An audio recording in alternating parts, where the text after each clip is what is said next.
آج کی اس اسٹریم میں انشاءاللہ ہم طلاق کے احکام کے بارے میں بات کریں گے۔ ناظرین کرام، طلاق کے جو اسلامی احکام ہیں ان کی بہت ساری حکمتیں ہیں۔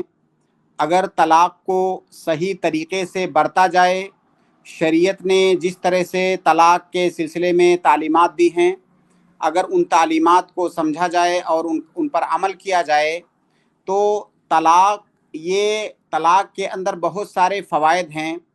بہت سارے لوگ غلط فہمی کی بنیاد پر طلاق کو کوئی عیب کی چیز سمجھتے ہیں، حالانکہ اگر اس کا صحیح استعمال کیا جائے، جو شریعت کی تعلیمات ہیں ان کے مطابق طلاق کا استعمال کیا جائے تو یہ زحمت نہیں ہے بلکہ یہ رحمت ہے ہماری شریعت کی جانب سے۔ تو آئیے طلاق کے احکام کو ہم جانتے ہیں کہ ہماری شریعت میں طلاق کا حکم کیا ہے۔ طلاق کا حکم جب ہم کہتے ہیں تو اس سے مراد احکام تکلیفیہ ہیں۔ کیا طلاق دینا واجب ہے، یا طلاق دینا حرام ہے، یا طلاق دینا مستحب ہے، یا طلاق دینا جائز ہے، یا طلاق دینا مکروہ ہے یا حرام ہے، یہ اس سے مراد ہوتا ہے۔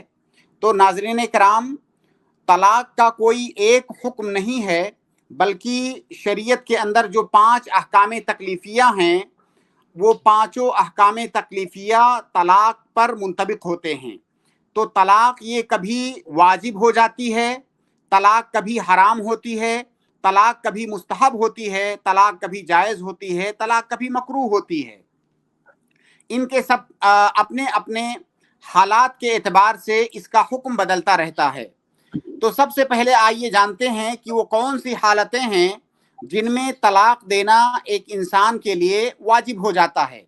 تو پہلی حالت تو یہ ہے کہ اگر کسی شوہر نے اپنی بیوی سے ایلا کیا ہے اور ایلا کی جو مدت ہے، جو اکثر مدت ہے، وہ اکثر مدت گزر گئی، اس کے بعد بھی وہ رجوع نہیں کرنا چاہتا ہے، ایسی صورت میں اس کے اوپر طلاق دینا یہ واجب ہو جاتا ہے۔ ایلا کا مطلب یہ ہے کہ کوئی شوہر یہ قسم کھائے کہ وہ اپنی بیوی سے قریب نہیں جائے گا، یعنی اس سے صحبت نہیں کرے گا۔ اگر کوئی ایسا قسم کھاتا ہے تو اس کے لیے جائز نہیں ہے کہ 4 مہینے سے زیادہ وہ ایلا کرے۔ 4 مہینے تک وہ ایسا کر سکتا ہے، لیکن جب 4 مہینے کی مدت گزر گئی تو اب 4 مہینے کے بعد اس سے کہا جائے گا کہ آپ رجوع کر لو۔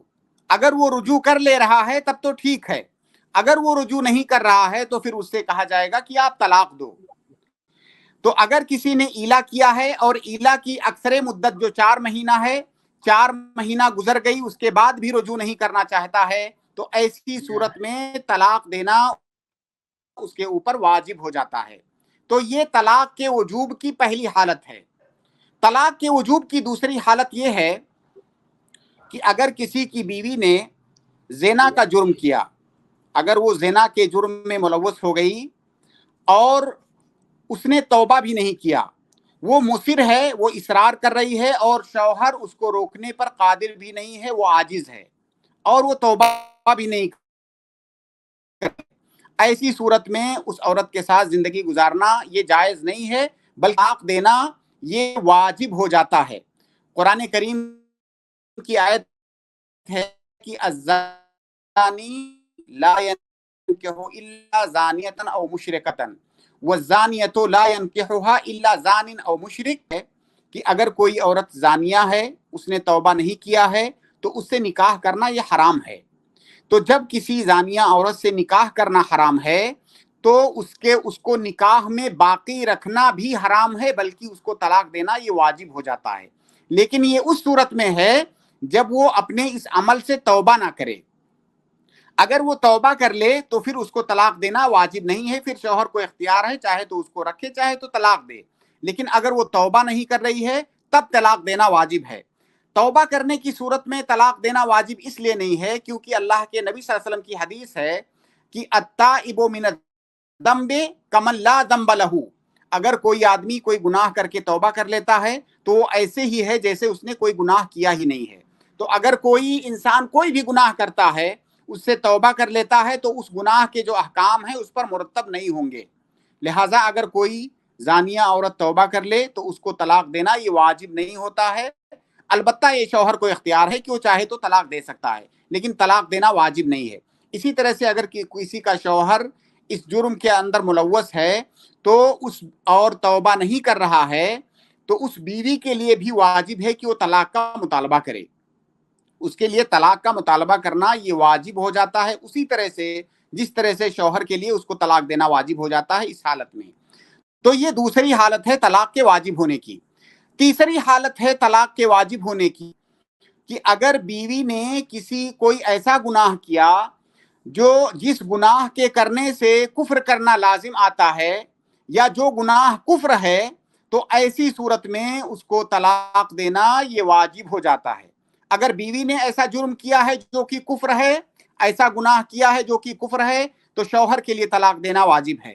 اگر شوہر نے کوئی ایسا جرم کیا ہے، ایسا گناہ کیا ہے جو کفر کی حد تک پہنچ رہا ہے وہ گناہ، تو بیوی کے لیے ضروری ہے کہ اپنے شوہر سے وہ طلاق کا مطالبہ کرے، اگر سامنے والا توبہ نہیں کر رہا ہے تو یہ تین حالتیں ایسی ہیں جن میں طلاق دینا واجب ہو جاتا ہے۔ پہلی حالت ایلا کی ہے، جس میں 4 مہینے کی مدت گزر جائے اور رجوع کرنے کا ارادہ نہ ہو شوہر کا، تو طلاق دینا یہ واجب ہے۔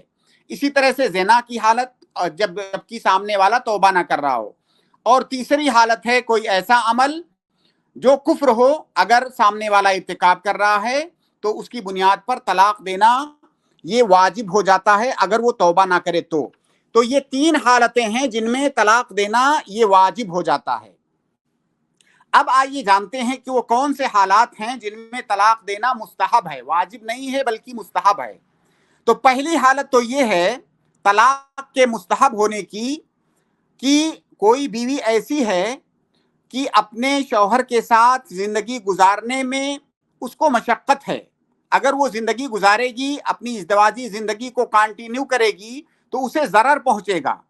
اگر بیوی کو ضرر پہنچ رہا ہے شوہر کے ساتھ زندگی گزارنے میں، تو ایسی صورت میں طلاق دینا یہ واجب ہو جاتا ہے، مستحب ہو جاتا ہے، کیونکہ ایک مسلمان سے کسی ضرر کو دفع کرنا، کسی نقصان کو ختم کرنا، مشقت کو ختم کرنا یہ مستحب ہے۔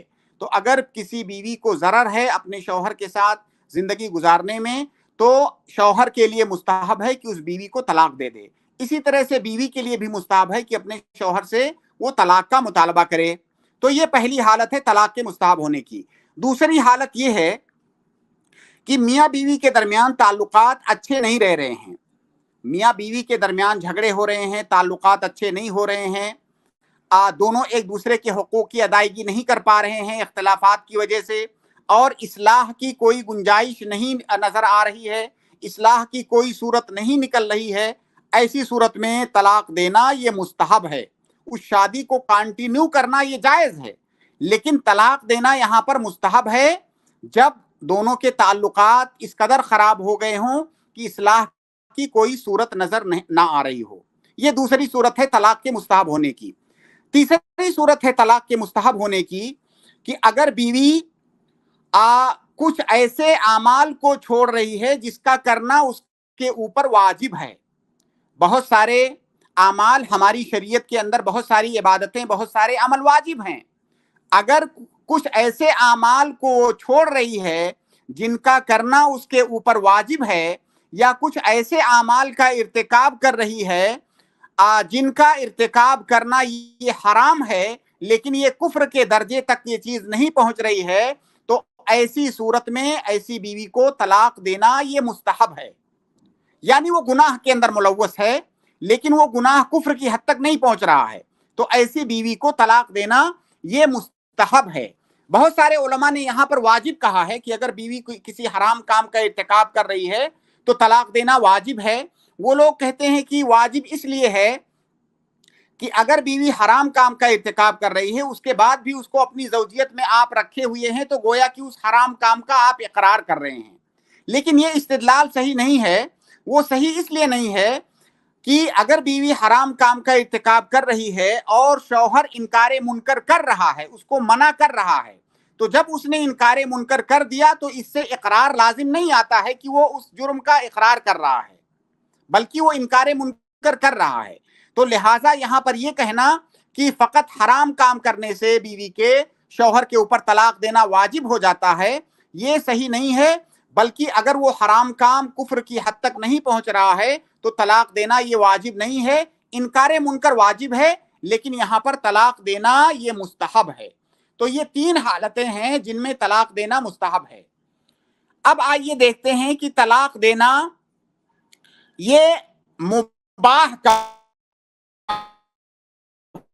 کا مطلب جائز، آپ چاہو تو دو چاہو تو نہ دو. طلاق دینا مباح صرف اس صورت میں ہے دونوں کے درمیان کچھ مشاکل پائے جا رہے ہوں میاں بیوی کے درمیان، لیکن ان مشاکل کو، ان پریشانیوں کو تحمل کرنا یہ ممکن ہے.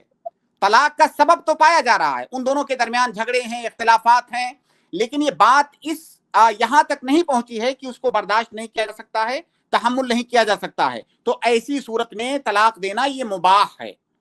اور طلاق دینا مکروہ ہے ایک صورت میں، اور وہ حالت یہ ہے کہ بغیر کسی سبب کے اگر کوئی شوہر اپنی بیوی کو طلاق دے رہا ہے تو یہ عمل مکروہ ہے.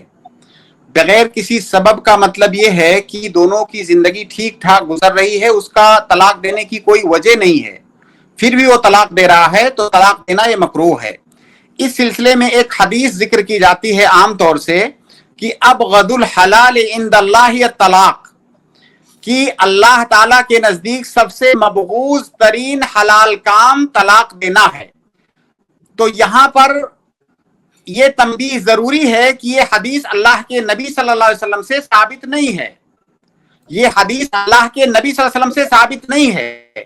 یہ اور بات ہے کہ بغیر سبب کے طلاق دینا یہ مکروہ ہے، لیکن اس حدیث سے استدلال کرنا یہ صحیح نہیں ہے.